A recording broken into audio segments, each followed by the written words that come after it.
Assalamualaikum dan salam sejahtera untuk semua yang sedang menyaksikan kami di Motec 360. Dan untuk makluman anda, Motec 360 ini sebenarnya merupakan salah satu daripada platform media bagi Kementerian Pelancongan, Seni dan Budaya yang menampilkan pelbagai informasi berkenaan dengan pelancongan, seni, budaya, warisan dan tidak juga terkecuali menampilkan juga aktiviti, program dan juga isu-isu semasa yang berkaitan dengan rakyat di Malaysia.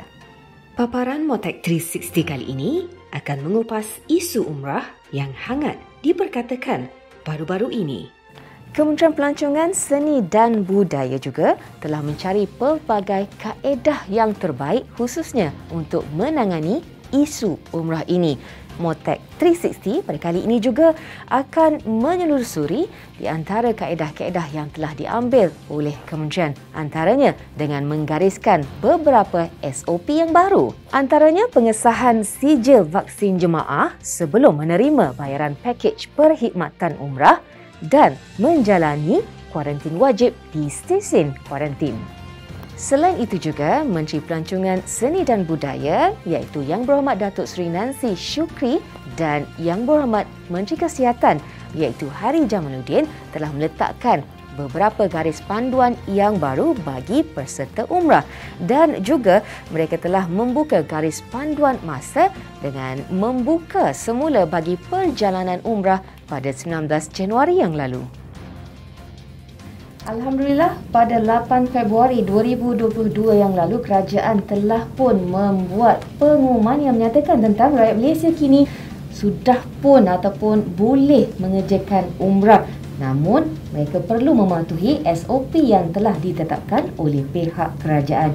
Jadi, untuk mengetahui apakah kelainan ataupun penambahbaikan terhadap SOP umrah ini, kita akan bersama dengan Encik Roslan bin Muhammad, SUB ataupun Setiausaha Bahagian Pelesenan dan Penguatkuasaan Pelancongan. Assalamualaikum Cik Roslan. Assalamualaikum. Jadi kita nak tahu ya Cik Roslan berkenaan dengan SOP ni, kita tahu bahawa penambahbaikan telah pun berlaku menerusi SOP umrah norma baru yang dikuatkuasakan bermula 14 Februari yang lalu. Jadi mungkin Tuan boleh terangkan perincian perkara-perkara yang dinyatakan di bawah SOP baru ini. Okey, terlebih dahulu saya nak ucap terima kasihlah pada pihak Motec ni lah kerana beri peluang kepada bahagian saya untuk memberi penerangan lebih detail sikitlah pasal pelaksanaan SOP ni. Dan kita juga sepatutnya bersyukur jugalah kerajaan telah mengambil keputusan untuk menyambung kembali umrah setelah kata sebulan telah dibekukan akibat daripada peningkatan kes Omicron baru ni. So untuk makluman semua, kita telah ada beberapa penambahbaikan lah. Sebenarnya banyak. Kalau dulu saya ingat dalam kita punya SOP lama ada dalam 7 muka surat dan sebagainya. Sekarang ni ada lebih kurang dalam 13 muka surat lah, menunjukkan betapa detailnya kita perhalusi SOP yang baru ni. Antara yang baru ialah pertama sekali yang penting ialah kita wajibkan, saya ulang sekali lagi, wajibkan dos penggalak kepada mereka yang nak pergi mengerjakan umrah. Walaupun kerajaan Arab Saudi tak galakkan, tapi kita, kerajaan Malaysia, mewajibkan dos penggalak ni kepada mereka yang berumur 18 tahun ke atas, manakala mereka yang 18 tahun ke bawah, mereka hanya digalakkan untuk mengambil dos penggalak lah. Yang kedua ialah kita juga mewajibkan setiap agensi pelancongan yang berlesen dengan kita ni untuk menyediakan seorang person in charge ataupun ke sana, ke Arab Saudi dipanggil mutawif. Yang mana person in charge ni mereka perlu fly bersama-sama daripada Malaysia sampai ke Arab Saudi, balik bersama-sama dalam penerbangan sampailah ke KLIA kalau bilangan mereka melebihi daripada 40 orang. Kalaulah kurang daripada 40 orang, mereka perlu juga menyediakan PIC berkenaan. PIC-nya menunggu di KLIA, di pintu masuk antarabangsa. Maksudnya di sana ada wakil agensi pelancongan yang menjaga mereka, PIC ni, dan di Malaysia pun ada. Okey, untuk yang ketiga, kita dah wajibkan, kita dah benarkan mereka kuarantin di rumah. Kalau sebelum ni mereka perlu kuarantin di hotel, mana telah menimbulkan banyak masalah sebenarnya sebab hotel tak cukup. So dengan pengenalan SOP baru ni, kuarantin rumah ni adalah sangat-sangat melegakan semua pihak lah, jemaah dan juga industri. Manakala yang lain ialah test COVID COVID-19 kena dibuat setiap 2 hari semasa kat sana. Dan yang terakhir sekali, kita juga wajibkan agensi pelancongan untuk mengadakan taklimat kepada jemaah sebelum berlepas. Kalau sebelum kita tak wajibkan, sebab kita dapati dengan adanya taklimat-taklimat ni, mereka jemaah ni akan lebih fahamlah apa yang perlu dilakukan sebelum, semasa dan bila kembali semula ke Malaysia. Itu antara SOP-SOP yang orang kata perlu kita faham dan juga tahulah untuk baru ni. Jadi itu antara penambahbaikan yang berlaku di antara SOP sebelum dan SOP yang terbaru ini. Mungkin Tuan boleh terangkan tentang kebaikan ataupun keperluan SOP ini kepada jemaah umrah dan juga yang melibatkan dengan agensi. Okey, kenapa kita nak buat SOP baru? SOP yang bukan nak kata lama sangat sebenarnya. SOP yang dulu telah diluluskan oleh MKN pada bulan 9 tahun lepas. So bulan 9 kita perkenalkan bulan yang baru ni, kita kuat kuasa pada 14 bulan Februari, maksudnya dah 3 bulan atau 4 bulan lah SOP itu. Walaupun tempoh dia hanya 3 bulan 4 bulan, tapi dia punya perkembangan dan juga pindaan sangat-sangat orang kata sangat-sangat dinamik. Sebab perkembangan kita, varian kita bermacam-macam. So KKM sebagai agensi yang agensi dominan dalam SOP ini telah memperkenalkan beberapa penambahbaikan. SOP baru ni bila jelas, kita kena akan beri taklimat yang lebih jelas. Orang ramai lebih faham. Kalau orang kata sekejap ini tak. Sekarang ni kita dah ada satu SOP, follow sahaja SOP berkenaan. Setiap kali kita ada perubahan-perubahan baru, kita akan bentangkan kepada MKN dan kita akan hebahkan kepada orang ramai supaya semua pihak merujuk pada satu sumber yang sama saja. Jadi kita tahu bahawa SOP ini diberikan adalah semata-mata demi memastikan keselamatan jemaah umrah. Jadi seterusnya Tuan, harapan MOTAC selaku kementerian yang menyelaras SOP umrah norma baru ini.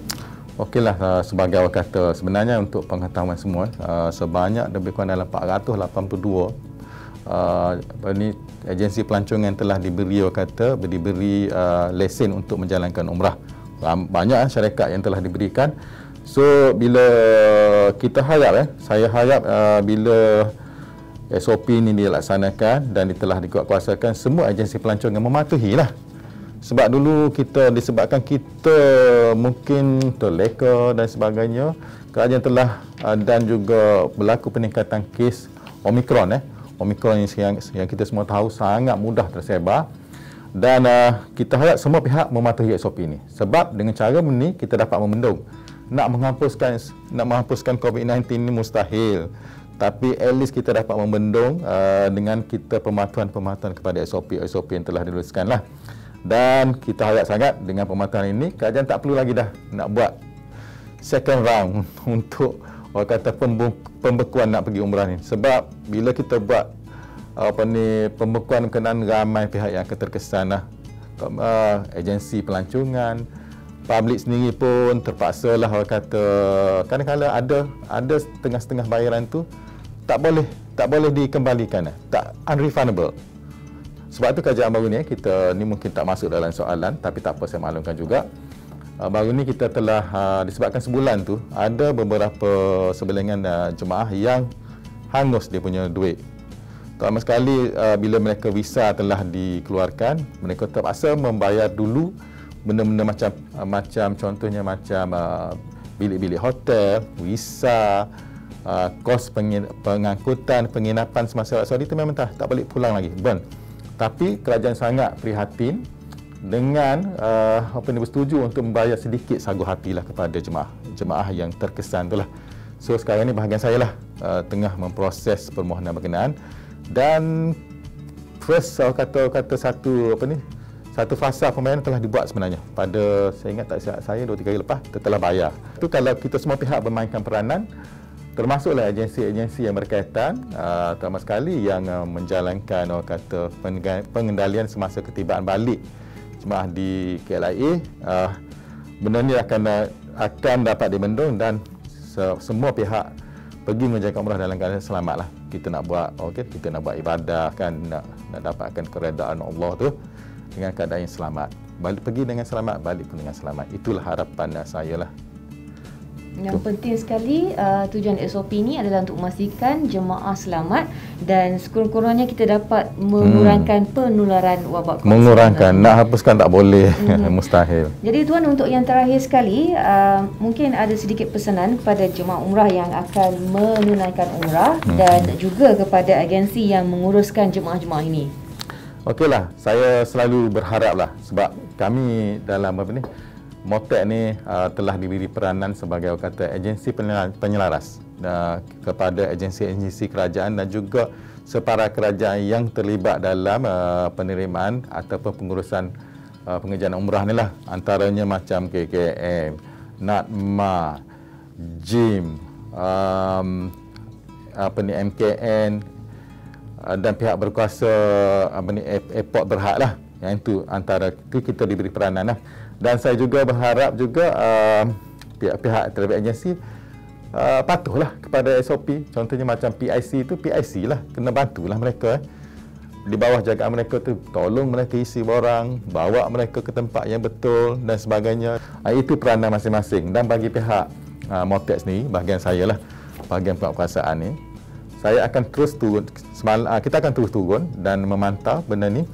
Dan saya boleh katakan, jikalah terlalu kerap masih lagi berlaku, tak boleh tidak, suka tak suka pun kami kena ambil tindakan. Itulah harapan saya, semua pihak bersabar, mematuhi dan insya-Allah kita akan dapat kata satu pengerjaan umrah yang kita impi-impikan. Pergi dengan aman, balik pun dengan senyum simpul, dengan hati yang seronoklah. Dan itu saja harapan saya lah. Yang penting sekali Encik Roslan, tadi patuh kepada SOP, beri kerjasama dan juga rujuk kepada sumber yang betul, berkenaan dengan SOP umrah yang terbaru ini. Dan terima kasih sekali lagi kepada Encik Roslan Muhammad merupakan SUB bahagian pelesenan dan penguatkuasaan pelancongan. Dan seterusnya selepas ini kita akan juga mengikuti perasaan kepada jemaah-jemaah umrah yang bakal mengerjakan umrah mereka selepas ini.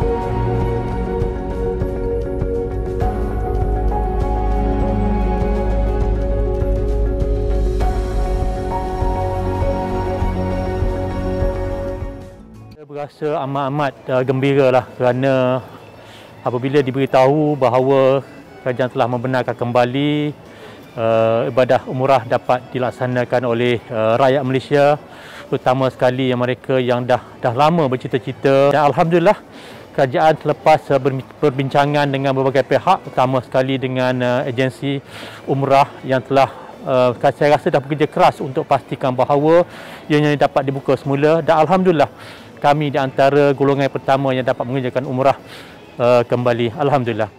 Kita daftar daripada tahun lepas.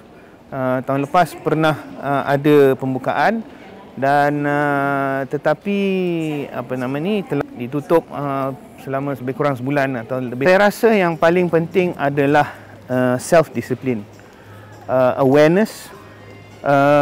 Yes, kita boleh taruh rintangan ataupun undang-undang ataupun guideline dan sebagainya, tapi kalau kita sebagai rakyat tidak mengikuti apa yang telah dikenakan, then kita tak akan boleh maju. Perasaan saya memang cukup terharu, gembira, bercampur baur sebab saya dah 2 kali tertunda untuk mengerjakan umrah. Bagi saya SOP yang kerajaan buat sekarang ini sudah cukup baik dan kita teruskan lagi dengan SOP yang ada. Cuma kita sebagai jemaah umrah kena ikut SOP yang telah ditetapkan oleh kita seperti pemakaian face mask, penjarakan sosial, dan kita elakkan tempat-tempat yang kita rasa sesak untuk keselamatan kita semua. Perasaan saya memang sangat gembira lah sebab sebelum ni kita macam tersekat. Lepas tu sekarang border dah buka dan saya sangat gembira lah Kalau nak ikut SOP tu memang macam baguslah sebab menjauhkan kita dari dapat penyakit apa semua. Maksudnya macam kira baguslah SOP ni. Pertama sekali kami ingin mengucap berbanyak terima kasih, syabas dan tahniah kepada Motec dan juga agensi-agensi kerajaan lain seperti KKM, MAB, NADMA dan seumpamanya. Alhamdulillah, bila datangnya pada bulan Februari, ya, maka kerajaan telah memutuskan untuk membukakan kembali umrah ini dengan SOP baru. Maka alhamdulillah kami serta semua pengelola-pengelola, pengendali-pengendali umrah ini menarik nafas lega dan mula terus beroperasi, alhamdulillah. Jadi kami berterima kasihlah pada kerajaan kerana dengan tindakan pantas mengetatkan segala SOP sebagaimana di kerajaan Arab Saudi. Kerajaan Arab Saudi pun sama juga. Mereka melalui keadaan tertentu sehingga mereka menetapkan satu SOP yang begitu ketat yang membolehkan orang ramai pergi mengerjakan umrah. Dan kalau kita tengok pada hari ini, kes di Arab Saudi pun 1,000 lebih je sekarang. Ya? Kalau laporan semalam kalau kita tengok, is 1,000 plus. Bermakna ia dalam keadaan yang terkawal dengan SOP yang diperketatkan. Kerajaan kita yang prihatin ini telah memaklumkan bahawa sagu hati akan diberi pada jemaah-jemaah yang terkesan. Ini adalah satu usaha baik dan murni. Dan semoga kita bersyukur kepada Allah Subhanahu Wa Taala dan terima kasih kepada kerajaan kita yang prihatin. Moga-moga syarikat-syarikat dan jemaah-jemaah yang terkesan ini dapat merancang kembali perjalanan umrah masing-masing. Jadi saya ingin mengucap banyak terima kasih dan juga minta kerajaan kali ini pastikan industri umrah tak ditutup lagi. Okey, terima kasih.